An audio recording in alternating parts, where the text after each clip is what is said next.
Hello friends, आज की class के अंदर 16 जनवरी को जो कुमार गौरव सर के द्वारा आपकी फूलपत्ती वाली क्लास करवाई गई है, तो उसका हैंड रिटन नोट्स के रूप में मैं रिवीजन करवा रही हूँ। तो आज की क्लास है आपकी वेरी इंपॉर्टेंट होने वाली है, तो प्लीज़ लास्ट तक क्लास को देखना है। मेरी क्लास है लिख तो कल ही ली थी, लेकिन रिकॉर्ड नहीं कर पाई क्योंकि कल जो सर ने वर्ल्ड ज्योग्राफी भी करवाई थी और फिर स्टैटिक जीके की क्लास भी करवाई थी। तो वो क्लास भी मैं अभी थोड़ी देर के अंदर भेज दूंगी। स्टैटिक जीके वाली तो वर्ल्ड ज्योग्राफी वाली तो मैंने भेज दी थी, और सर आज भी करवाएंगे दोनों क्लास ही, वर्ल्ड ज्योग्राफी भी और स्टैटिक जीके की भी। तो वो क्लास भी मैं कंटिन्यू करवाती रहूँगी आपकी। तो प्लीज़ आप ज़्यादा से ज़्यादा क्लास को थोड़ा सा लाइक शेयर कर दिया करो, और अभी तक चैनल को सब्सक्राइब नहीं किया तो प्लीज़ चैनल को सब्सक्राइब भी कर देना। तो चलो बिना टाइम वेस्ट की क्लास की शुरुआत करते हैं। क्वेश्चन नंबर 1 से, तमिलनाडु के कुंडनकुलम परमाणु संयंत्र के लिए ही 1000 मेगावाट की छठी और अंतिम इकाई का निर्यात किसने किया है? तो रूस के द्वारा किया गया है। तो जो कुंडनकुलम ये परमाणु संयंत्र है तमिलनाडु के अंदर, ये रूस के सहयोग से ही स्थापित किया गया था। और हाल ही के अंदर 1000 मेगावाट की जो अंतिम इकाई थी, इसकी 6 इकाई, उसके उपकरण है वो रूस के द्वारा निर्यात कर दिए गए हैं। और रूस की कंपनी कौन सी है? तो रोसोटोम कंपनी के द्वारा ही ये उपकरण वो निर्यात किए गए हैं। और प्रेशराइज हैवी वाटर परमाणु रिएक्टर, तो ये कैसा है? तो प्रेशराइज हैवी वाटर परमाणु रिएक्टर है, तो इसको भी याद रख लेना। भारत के अंदर परमाणु संयंत्र, तो नरोरा कहाँ पे है? उत्तर प्रदेश में है। काकरापार गुजरात में है। तारापुर ये राजस्थान में है। केका कर्नाटक में है। और कुंडनकुलम और कल्पकम ये तमिलनाडु के अंदर है। तो इनको नाम हो याद रख लेना। लल्लन टू क्वेश्चन है, इनका एक साथ ही रिवीजन मैं क्लास के लास्ट में करवा दूंगी, तो आप उसकी टेंशन मत लिया करो कि लल्लन टू क्वेश्चन है वो आप साथ में नहीं करवाते हो।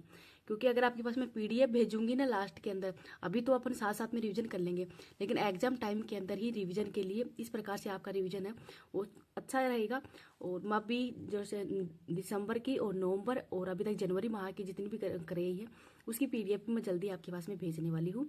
क्योंकि वन लाइनर के अंदर क्वेश्चन है वो एग्जाम के अंदर बहुत कम पूछे जाते हैं, बीच में भी क्वेश्चन आते हैं ज़्यादातर, तो बीच में आएंगे तो वो आप कहाँ से पढ़ोगे? तो मैं ये मेरे क्लास नोट्स हैं, इनकी पीडीएफ आपके पास में सेंड कर दूंगी। आगे देख लेते हैं क्वेश्चन नंबर 2। महिला अंतर्राष्ट्रीय वनडे में ही 700 गेंदों में 70 गेंदों में ही देश के लिए सबसे तेज शतक लगाने की उपलब्धि हाल में किसने हासिल की है? तो स्मृति मंदाना के द्वारा। तो स्मृति मंदाना है, इन्होंने 70 गेंदों के अंदर ही शतक लगाया है। वनडे के इतिहास में ही सबसे तेज है, जो सबसे तेज शतक लगाने वाली भारतीय महिला है। आयरलैंड के खिलाफ इन्होंने शतक लगाया है। 10 वनडे शतक लगाने वाली पहली भारतीय महिला बन गई है। भारत का सर्वोच्च स्कोर ये है 435 रन का, जो कि सबसे बड़ी जीत हुई है। तो ये सर्वोच्च स्कोर भी यहाँ पर ही बना है, तो इनको भी याद रख लेना। नेक्स्ट देखते हैं क्वेश्चन नंबर 3। ईरान ने किसे अपने भविष्य की राजधानी के रूप में ही अपनाने की योजना भी बनाई है? तो मकरान को। तो ईरान की वर्तमान में राजधानी तेहरान है, भविष्य में राजधानी है वो दक्षिणी मकरान करने की मतलब इन्होंने योजना हो बनाई है। क्यों बनाई है? क्योंकि वायु प्रदूषण, पानी की कमी और ओमान की खाड़ी के पास में मतलब यहाँ पर जो तेहरान है यहाँ पर वायु प्रदूषण बढ़ रहा है, पानी की कमी हो रही है, इस वजह से मकरान को यहाँ पे राजधानी हो बनाएंगे।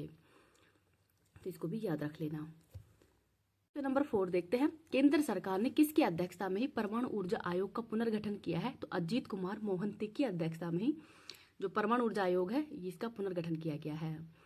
और इसके अन्य सदस्य कौन कौन से? तो अजीत कुमार मोहंती तो अध्यक्ष है, टीवी सोमनाथ ये कैबिनेट सचिव हैं, आदिश डोभाल ये राष्ट्रीय सुरक्षा सलाहकार है वर्तमान में।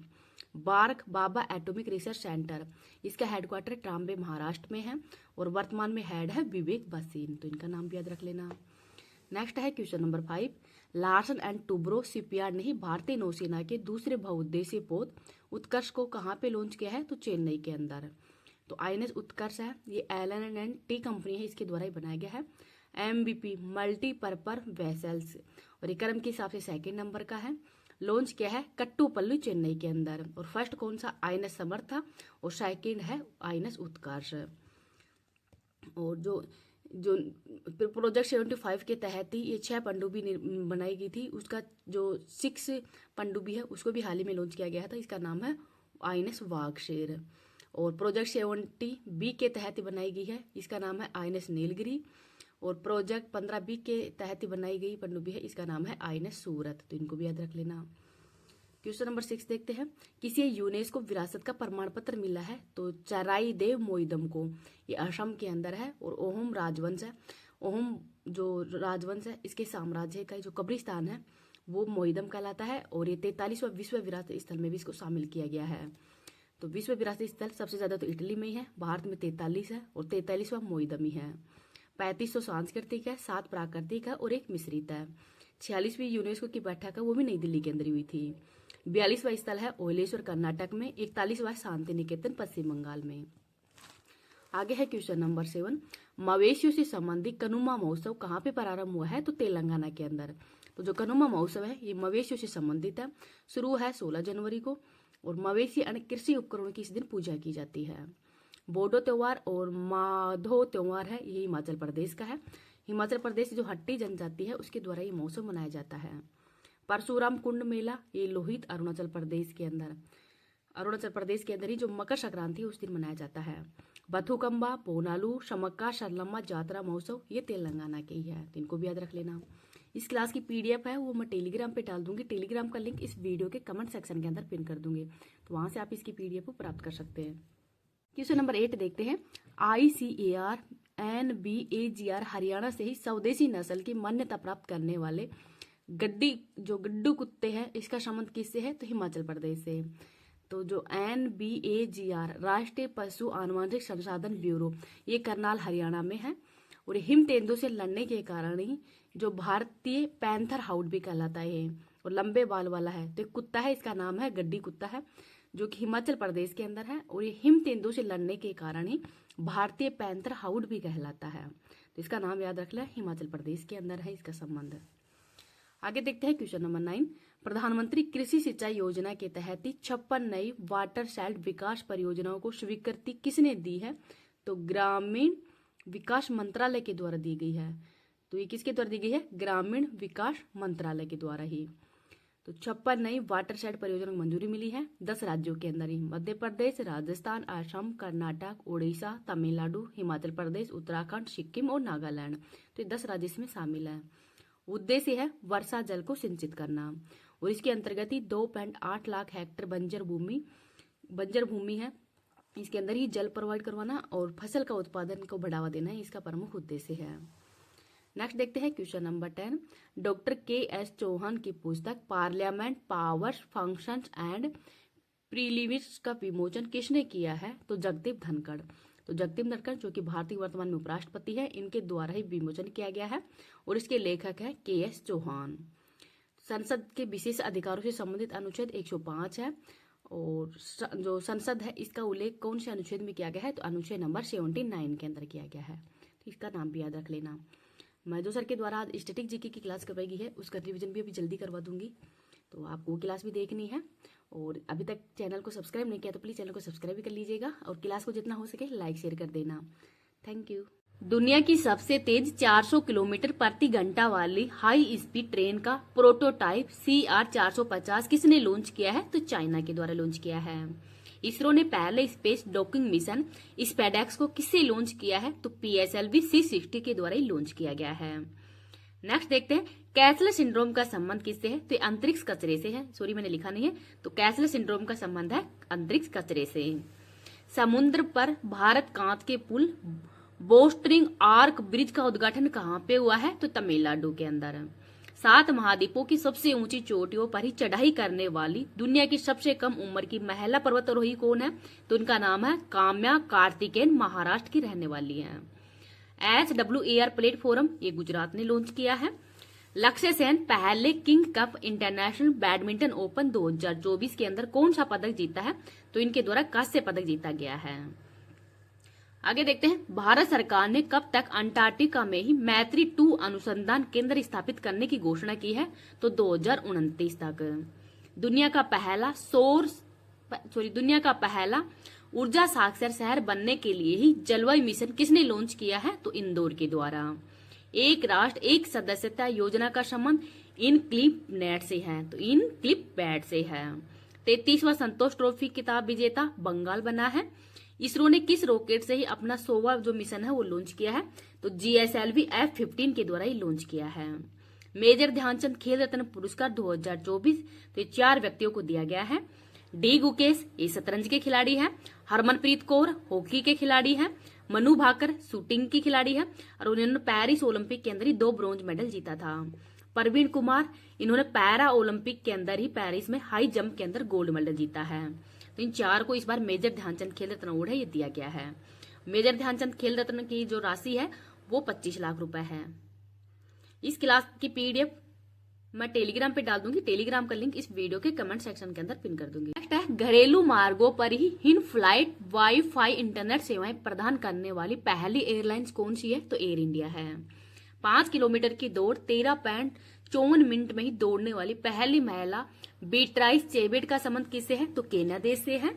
भारत पहली तटीय और वेंडर पक्षी जनगणना कहाँ पे प्रारंभ हुई है? तो जामनगर गुजरात में। 3 दशक के बाद में ही लासेन खदान से तांबे का निर्यात किसने प्रारंभ किया है? तो ओमान देश ने। वर्ष 2025 में और उसके बाद में ही जन्म लेने वाले बच्चों की नई पीढ़ी को क्या नाम दिया गया है? तो जनरेशन बीटा नाम दिया गया है। आगे है, भारतीय कृषि में ही डिजिटल क्रांति लाने के लिए प्रोजेक्ट विस्तारा किसने प्रारंभ किया है? तो जो भारतीय कृषि है उसमें ही डिजिटल क्रांति लाने के लिए विस्तारा प्रोजेक्ट है वो कृषि मंत्रालय के द्वारा ही लॉन्च किया है। 33वीं राष्ट्रीय बाल विज्ञान कांग्रेस कहाँ पे प्रारंभ हुई है? तो मध्य प्रदेश के भोपाल में। पद्म पाणी लाइफ टाइम अचीवमेंट अवार्ड ये साई पराजवे को दिया गया है। खो खो विश्व कप 2025 का शुभंकर क्या है? तो तारा और तेजस है। भारत सरकार ने जीडीपी की गणना के लिए कौन सा आधार वर्ष अपनाने की घोषणा की है? तो 2022-23। तो वर्तमान में आधार वर्ष 2011-12 है, अब 2022-23 अपनाने की योजना बनाई गई है। ग्रीन सकल घरेलू उत्पाद मॉडल को अपनाने वाला पहला भारतीय राज्य छत्तीसगढ़ है। भारतीय रेलवे को ही गुणोत्तरवार रेलवे डिजाइन किसे बनाने की घोषणा हुई है? तो जम्मू को। POEM-4 मिशन के तहत ही इसरो द्वारा अंतरिक्ष में भेजे गए किन बीजों में अंकुरण हुआ है? तो लोबिया के अंदर। एशिया का सबसे बड़ा एयर शो एरो इंडिया 2025 कहाँ पे आयोजित होगा? तो बेंगलुरु में। स्वदेशी पैरासीटामोल का विकास किसने किया है? तो CSIR के द्वारा। आगे है, नीति आयोग के ही महिला उद्यमिता मंच के सहयोग से ही पराल सखी पहल कहाँ पे प्रारंभ हुई है? तो महाराष्ट्र में। 18वें प्रवासी भारतीय दिवस कार्यक्रम 2025 का मुख्य अतिथि किसे चुना गया है? तो त्रिनाद एंड टोबेगो के राष्ट्रपति उनको चुना गया है और इसका होस्ट होगा उड़ीसा। भारत पोल पोर्टल का संबंध CBI से है। केंद्रीय मंत्री श्री राजीव रंजन सिंह ने भारत के पहले जैविक मत्स्य पालन क्लस्टर का शुभारंभ कहाँ पे किया है? तो सिक्किम के अंदर। 82वें वार्षिक गोल्डन ग्लोब पुरस्कार 2025 में ही सर्वश्रेष्ठ पिक्चर का अवार्ड द ब्रूस्ट लिस्ट को दिया गया है। सरकारी स्कूलों के छात्रों के प्रदर्शन का मूल्यांकन करने के लिए ही गुणोत्सव 2025 किसने प्रारंभ किया है? तो असम सरकार ने। पहली बार किस आसियान देश के साथ में ही राष्ट्रीय सुरक्षा सलाहकार स्तर की वार्ता हुई है? तो मलेशिया के साथ में। वर्ष 2025 गणतंत्र दिवस पर मुख्य अतिथि कौन होंगे? तो प्रोबा सुबियांतो होंगे और इंडोनेशिया के राष्ट्रपति हैं। ब्रिक्स गठबंधन का 100वां पूर्ण सदस्य इंडोनेशिया बना है। थोक मूल्य सूचकांक के आधार वर्ष में ही संशोधन के लिए किसकी अध्यक्षता में 18 सदस्य वाले कार्य समूह का गठन भी किया गया है? तो यह प्रोफेसर रमेश चंद की अध्यक्षता में। प्रधानमंत्री नरेंद्र मोदी ने ही दक्षिण तटीय रेलवे के मुख्यालय की आधारशिला कहाँ पे रखी है? तो विशाखापट्टनम आंध्र प्रदेश में। इसरो का 11वां अध्यक्ष कौन बने हैं? तो V नारायण बने हैं। नई खोजों के साथ में ही कौन सा देश लिथियम भंडार वाला दुनिया का दूसरा शीर्ष देश बन गया है? तो चाइना। भारत और तालिबान के बीच में ही पहली शीर्ष स्तरीय वार्ता कहाँ पे हुई है? तो भारत और तालिबान के बीच में ही पहली शीर्ष स्तरीय वार्ता है, ये कहाँ पे हुई है? तो दुबई के अंदर। 23वां और इस साल का पहला दिव्य कला मेला कहाँ पे प्रारंभ हुआ है? तो गुजरात में। आगे है, अनहद सिंह ने ही अंडर 17 जूनियर स्क्वैश ओपन 2025 कहाँ पे जीता है? तो ब्रिटेन में। चिकित्सा पत्रिका नेचर एजिंग के ग्लोबल इंडेक्स 2025 में भारत को कौन सा स्थान मिला है? तो 123वां। ग्राहक अनुभव के लिए ही एयरपोर्ट काउंसिलिंग इंटरनेशनल लेवल 5 मान्यता प्राप्त करने वाला है दुनिया का तीसरा एयरपोर्ट मुंबई है। गणतंत्र दिवस परेड 2025 के अंदर ही कौन सा संस्थान अपने 150 साल पूरे होने के उपलक्ष्य में ही पहली बार झांकी का प्रदर्शन करेगा? तो मौसम विज्ञान विभाग के द्वारा। महाकुंभ मेला बीमा किसने लॉन्च किया है? तो फोन पे और ICIC लोमपाड के द्वारा। पुलिस और सेना भर्ती प्रशिक्षण के लिए पार्थ योजना किसने लॉन्च की है? तो मध्य प्रदेश ने। इंटरपोल ने ही लॉन्ड्रिंग संपत्तियों का पता लगाने के लिए पहली बार कौन सा नोटिस जारी किया है? तो सिल्वर नोटिस। वैश्विक ब्लू फ्लैग प्रमाणन प्राप्त करने वाला कप्पड़ और चल समुद्र तट का संबंध केरल से है। अमेरिकी पत्रिका ट्रैक एंड फील्ड न्यूज ने ही किसे वर्ष का सर्वश्रेष्ठ भाला फेंक खिलाड़ी घोषित किया है? तो नीरज चोपड़ा को। दक्षिण भारत की पहली संक्रामक रोग अनुसंधान प्रयोगशाला कहाँ पे स्थापित हुई है? तो बेंगलुरु में। तो इनको भी याद रख लेना।